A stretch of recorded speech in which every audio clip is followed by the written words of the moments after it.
Siku ya jana uongozi wa klabu ya Young Africans tulishuhudia taarifa ya kamati ya usimamizi na uendeshaji wa ligi kuu Tanzania. Taarifa hiyo ikiwa inaeleza matukio mbalimbali juu ya michezo tofauti ambayo imechezwa kwenye ligi yetu,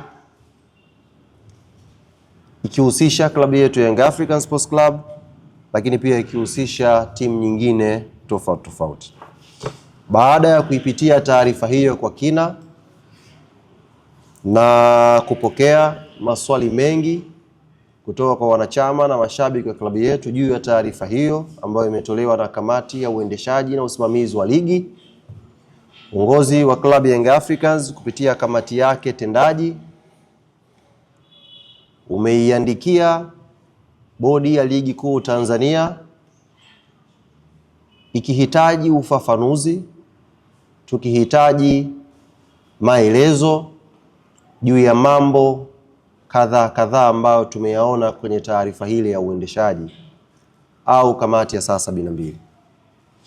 Yako mambo matano ambayo uongozi wa klabu ya Young Africans umeandikia bodi ya ligi kuu Tanzania tukihitaji maelezo, ufafanuzi, tafsiri na miongozo mbalimbali ambayo imetumika na kamati ya saa 72 kwenye kuhukumu baadhi ya mambo au baadhi ya mambo ambayo tuliona hayakutolewa maamuzi yoyote na kamati hiyo. Jambo la kwanza ambalo uongozi wa klabu ya Young Africans umeliandikia bodi ya ligi tukihitaji ufafanuzi ni kuhusu adhabu ya mchezaji Selemani Mwalimu. Mchezaji huyu kwa mujibu wa kamati ya saa 72 taarifa yake ambayo imetokwa, mchezaji huyu amefungiwa mechi 3.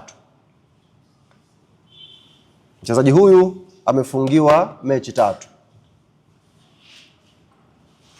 Lakini sote sisi ni mashahidi, msimu huu wako wachezaji 5 ambao wamefanya makosa yanayofanana na mchezaji Selemani Mwalimu. Lakini wachezaji hawa 5 akiwemo Ibrahim Baka wa klabu ya Young Africans, akiwemo Vitalis Mayanga wa klabu ya Mbeya City, akiwemo Alassane Kante wa klabu ya Simba, Jonathan Soa wa klabu ya Simba na Khalid Aucho wa klabu ya Singida Black Stars. Wachezaji hawa 5 wamefanya makosa yanayofanana na mchezaji huyu Selemani Mwalimu. Lakini tumeona kamati ya saa 72 ikihukumu kwa kanuni tofauti juu ya adhabu za matukio yao. Tumeiandikia bodi ya ligi tukitaka kupata ufafanuzi wa kina na umma ukafahamishwa kwa kina kuna upekee gani wa tukio la Selemani Mwalimu lililopelekea kamati ya saa 72 kuchimbua kanuni nyingine tofauti na kanuni ambayo imeshahukumu wachezaji 5 msimu huu. Wachezaji hawa walifungiwa mechi 5 na nyinyi wote ni mashahidi. Lakini mmoja amefungiwa mechi 3. Klabu ya Young Africans tumeiandikia bodi ya ligi tukitaka kupata ufafanuzi juu ya jambo hilo. Na tunaamini ni taarifa ambayo sio sisi tu pekee tunahitaji, umma pia umepigwa na butwaa kwamba mchezaji fulani kafanya kosa fulani, lakini yeye amefungiwa mechi 3 na wachezaji wengine 5 waliofanya makosa yanayofanana wamefungiwa mechi 5. Huyu mechi 3, huyu mechi 5. Upekee hiyo sayansi ambayo imetumika hapo katikati tumetaka kupata ufafanuzi wake. Kwa nini wachezaji hawa 5 kanuni iliyochukuliwa ni nyingine, na kwa nini Selemani Mwalimu kanuni iliyochukuliwa ni nyingine? Jambo la pili ambalo uongozi wa klabu ya Young Africans tumeiandikia bodi ya ligi. Jambo la pili, kamati ya saa 72 kama ambavyo kanuni zinatueleza kwenye tukio la mchezaji Selemani Mwalimu, kamati hii imechukua muda mrefu kuja kutoa hukumu tofauti na wachezaji wengine au matukio mengine ya msimu huu kwenye ligi. Yakitokea matukio kwa mujibu wa taratibu, kamati hii ya usimamizi na uendeshaji wa ligi maarufu ikapewa jina la kamati ya saa 72 kwa kuzingatia saa ambazo watakutana baada ya mchezo fulani kumalizika na kuwa na matukio ya kujadili. Lakini kwa mchezaji Selemani Mwalimu, mchezo wa Simba dhidi ya Dodoma Jiji, kamati hii ya usimamizi na uendeshaji ya ligi imetumia muda mrefu kuketi kujadili mechi hiyo. Klabu Young Africans tumetaka tupate ufafanuzi. Nini kilichelewesha kamati ya usimamizi na uendeshaji ya ligi kushindwa kuihukumu mechi ya Dodoma Jiji na Simba kwa muda ambao kanuni inatuelekeza? Ikapita muda mrefu ndio wakaketi na kuja kuijadili jambo hilo. Hilo ni jambo la pili ambalo uongozi wa Klabu Young Africans tumeliandika kwa bodi ya ligi tukihitaji kupata ufafanuzi wake. Jambo la tatu, kwenye taarifa ambayo tumeisoma, taarifa ambayo imetolewa na kamati ya uendeshaji na usimamizi wa ligi yetu, kwenye mchezo kati ya Simba na Yanga, of course mchezo kati ya Yanga na Simba, kwenye mchezo kati ya Yanga na Simba uliofanyika New Amani Complex, kamati imeeleza waamuzi wasaidizi namba 1 na namba 2 wamekutwa na hatia kwa kushindwa kutafsiri sheria namba 11, sheria ya offside. Sheria namba 11, mwamuzi namba 1 na mwamuzi msaidizi namba 2. Kamati imeketi kuutazama mchezo wa Yanga na Simba na ikabaini waamuzi hao wasaidizi namba 1 na namba 2 walishindwa kuitafsiri vizuri sheria namba 11. Club Young Africans tumeiandikia bodi kuuliza jambo moja.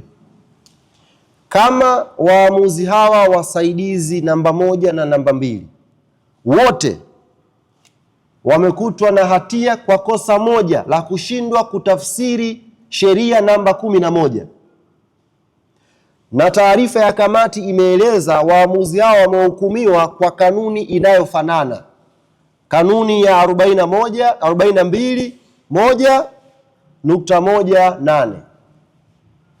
Je, imekuwaje mmoja afungiwe miezi 6, mwingine afungiwe miezi 3?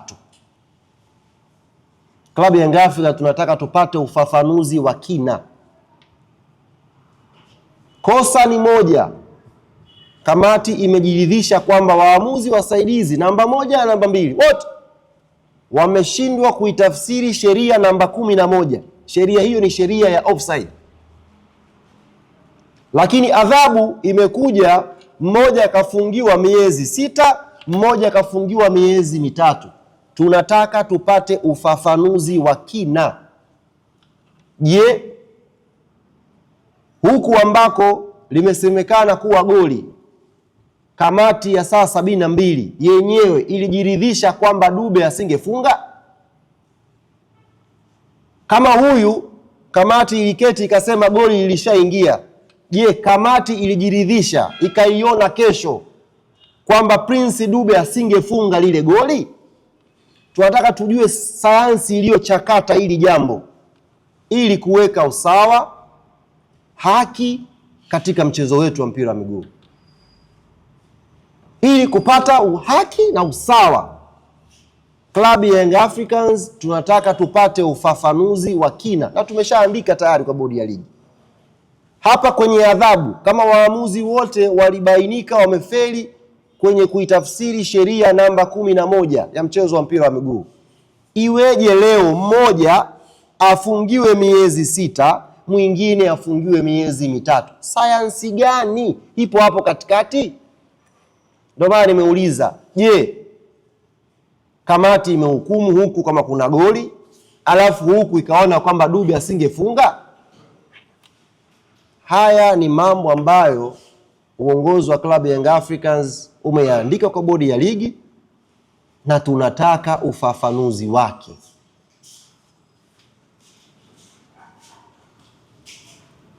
Jambo la nne ambao tumeliandika kuulizwa kwa bodi ya ligi. Jambo la 4. Kwenye taarifa ile ya kamati ya saa 72 kuna neno limetumika linasema mwamuzi, hebu ninukuu nisije nikazungumza kitu ambacho hakijaandikwa kwa ufasaha wake. Yes, hii hapa. Dakika ya 70 ya mchezo, mwamuzi huyo msaidizi namba 1 alikataa bao halali la klabu ya Simba. Taarifa ya kamati imeeleza, ambao wameitoa kwa umma, dakika ya 70 mwamuzi msaidizi namba 1 alikataa bao halali la klabu ya Simba. Hili neno bao halali, tumewauliza bodi ya ligi, kwa mujibu wa sheria za FIFA, sheria ambazo zinaongoza mchezo wetu, kwa mujibu wa kanuni zinazoongoza ligi yetu, mwenye mamlaka ya kuthibitisha goli ni halali au sio halali ni muamuzi anayesimamia huo mchezo. Ndiyo mwenye mamlaka hayo. Ndiyo mwenye mamlaka hayo muamuzi, kwa mujibu wa sheria zote, sheria za FIFA, sheria za CAF na kanuni zinazoongoza ligi yetu. Mwenye mamlaka ya kutamka na kuthibitisha kwamba goli hili ni halali au goli hili sio halali ni muamuzi wakati wa mchezo husika. Tumeiandikia kwa unyenyekevu mkubwa bodi ya ligi ikaiulize kamati yake ya saa 72 imetoa wapi mamlaka ya kuutangazia umma kwamba kuna mechi lilifungwa goli halali hali ya kuwa muamuzi hakulikubali hilo goli. Tunataka tujue ripoti hiyo ipo kwenye ripoti ya mechi au nani amekuwa na hayo mamlaka ya kuzidi muamuzi wa mchezo kuthibitisha goli hili ni halali au sio halali. This is very serious matter. Na klabu ya Young Africans tuko very serious kwenye jambo hili. Taarifa hii imekuja kwa umma, imeshatengeneza sintofahamu, imeshakuwa na tafsiri tofauti na imehusisha mchezo wetu. Kwa unyenyekevu mkubwa tumetaka bodi ya ligi itueleze kupitia kamati yake ya uendeshaji na usimamizi, au kanuni zimechange, si hatujui. Wametoa wapi mamlaka ya kuthibitisha na kuutangazia umma kwamba kuna goli halali limefungwa tofauti na sheria zinavyoelekeza? Tumeandika kwa bodi ya ligi kupata ufafanuzi kwenye hili jambo. Neno goli halali, kamati imetoa wapi hayo mamlaka ya kupindisha maamuzi ya refari na kuutangazia umma? Tunafahamu wote jamani, narudia tena, muamuzi wakati, tena sio muamuzi wa pembeni, msaidizi wa kwanza, wa pili, wala fourth official. Muamuzi wakati ndiyo mwenye mamlaka ya kuthibitisha kwamba hili ni goli au kukataa hili sio goli kwenye mchezo husika. Filimbi yake akipuliza ndio tunasema ni goli.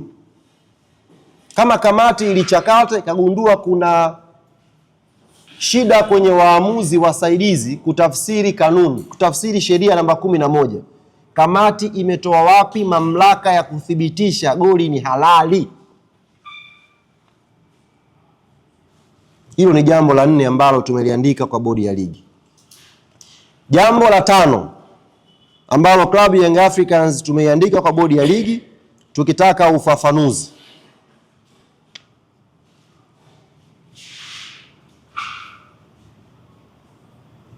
Yes. Sisi kama klabu ya Yanga tunahisi kuna double standard kwenye baadhi ya maamuzi. Kwa mfano, kamati imeketi na ikapata mamlaka ambayo sijui imetoa wapi, ikasema kwenye mechi ya Yanga na Simba mwamuzi amekataa goli halali la klabu ya Simba. Lakini kulifanyika mechi hapa ya KMC dhidi ya klabu ya Simba. Mchezaji Selemani Mwalimu alifunga goli ambalo kwa marejeo ya picha na vyombo mbalimbali vya habari vimechambua hilo jambo. Alifunga goli akiwa kwenye eneo la kuotea. Mechi ya KMC dhidi ya Simba Sports Club. Mchezaji Selemani Mwalimu alifunga goli akiwa kwenye eneo la kuotea. Klabu ya Young Africans tumeiandikia bodi ya ligi tukiuliza, mbona kamati haikuwahi kutoa taarifa kusema kwamba mchezaji Selemani Mwalimu na yeye alifunga goli lisilokuwa la halali dhidi ya KMC? Kama kamati imeweza kusema mechi ya Yanga na Simba kuna goli halali lilikataliwa, kwa nini kamati ilikuwa bubu siku ambayo Selemani Mwalimu kafunga goli la offside? Kamati haikueleza kwamba mchezaji huyu amefunga goli lisilokuwa halali. Hatusemi kwamba tunatengua maamuzi ya referee. Tunazungumzia namna ambavyo kamati inaendea haya mambo. Kama mechi ya Simba kamati imejiridhisha na ikatoa taarifa kwa umma, sababu sisi tunaamini taarifa hii ni taarifa ambayo kamati ya saa 72 imeipitia na wamekubaliana kwamba kwenye mechi ya Simba na Yanga dakika ya 70 kuna goli halali lilifungwa na limekataliwa. Lakini mechi ya KMC na Simba kuna goli la offside lilifungwa na Selemani Mwalimu. Sisi kama klabu ya Young Africans tumeiandikia bodi ya ligi kuiuliza, mbona kamati hapa ilikuwa kimya? Matokeo yangebaki vile vile, alhamdulillah. Lakini kamati ingesema pia, mamlaka haya ambao wametumia kusema kwamba kuna goli halali lilifungwa, mamlaka haya wangeyatumia pia kusema kuna goli ambalo sio halali limefungwa na mchezaji Selemani Mwalimu dhidi ya KMC.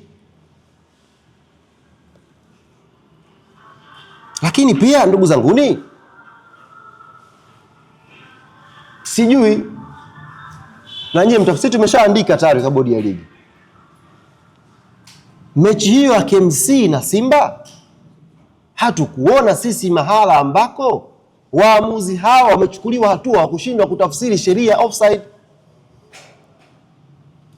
Kama mechi nyingine zikitokea mwamuzi akishindwa kutafsiri sheria ya offside anapelekwa kuhukumiwa, kwa nini mechi hii ya KMC na Simba ambayo tuliona kuna goli la offside limefungwa hatukuona wale waamuzi wasaidizi wakichukuliwa hatua? Ndio maana tumekuwa na wasiwasi na hii kamati ya uendeshaji kuwepo na double standard ya kimaamuzi. Sisi tunasimamia kwenye haki, tunasimamia kwenye weledi. Kama haki inatakiwa itendeke, basi ionekane inatendeka sehemu zote. Kama waamuzi wanahukumiwa kwa kushindwa kutafsiri sheria ya offside, kwa nini mechi ya Simba na KMC ipo kimya mpaka leo? Kwa nini kamati haikujadili kuhusu hayo matukio? Mechi ya pili, klabu ya Young Africans tumecheza mechi na JKT Tanzania pale KMC. Tumeandika na tumepeleka na ushahidi wa video. Matukio mawili ambayo tunaamini hayakupaswa kuhukumiwa kuwa offside. Mwamuzi msaidizi Glory Tesha aliyahukumu matukio mawili ya klabu ya Young Africans kuwa offside, lakini marejeo ya picha yanaonyesha matukio yale si offside. Tukio la Prince Dube, tukio la Alan Okello. Hatukuona mahala popote kamati ya saa 72 ikimhukumu mwamuzi msaidizi Glory Tesha kwamba ameinyima haki nafasi ya Yanga ya kufunga magoli. Kama ambavyo mechi nyingine imehukumiwa sheria namba 11, mwamuzi akishindwa kuitafsiri anapelekwa kuhukumiwa. Kwa nini mechi hii ya Yanga na JKT imekuwa bubu? Kwa nini mechi hii hatujaona hukumu ikitoka? matukio yanayohusisha sheria namba 11. Haya ni mambo matano ambayo uongozi wa klabu ya Young African Sports Club tumeyaandika kwa bodi ya ligi tukihitaji ufafanuzi wake, na tunaamini pia ni mambo ambayo tayari yameshagusa interest za umma. Tunatamani bodi ya ligi pia wakiwa wanatujibu sisi klabu ya Young African Sports Club wawajibu pia na umma juu ya mambo haya ambayo tumeyaeleza kwa ufafanuzi wake. Hii tunapozungumza usawa na haki kwenye ligi yetu, ionekane kweli usawa na haki kwenye ligi upo. Tunapozungumza haki inatendeka, basi haki ionekane kweli inatendeka. Isitokee upande mmoja ukaumizwa, upande mwingine ukapata favor.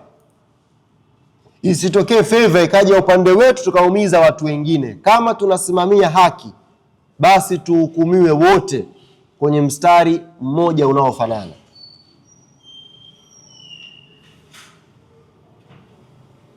Kwa ndugu zangu waandishi wa habari, uongozi wa klabu ya Young Africans ulikuwa na hayo ya kuwaeleza mchana wa leo, na kwa sababu tumekuwa tukipokea maswali mengi kutoka kwa wanachama na mashabiki wetu, ni vyema sasa wanachama na mashabiki na wao wakapata taarifa kwamba tayari tumeshaandika malalamiko yetu kwa bodi ya ligi na tunaamini yatakwenda kufanyiwa kazi. Tutapata majibu. Kama hamtapewa sisi tutawapa tutakapoyapata. Tusipoyapata pia tutawaambia kwamba hatujapewa majibu. Lakini haya mambo matano ni mambo ambayo tumeyaandika kwa bodi ya ligi, tumeyahoji na tunataka ufafanuzi wake.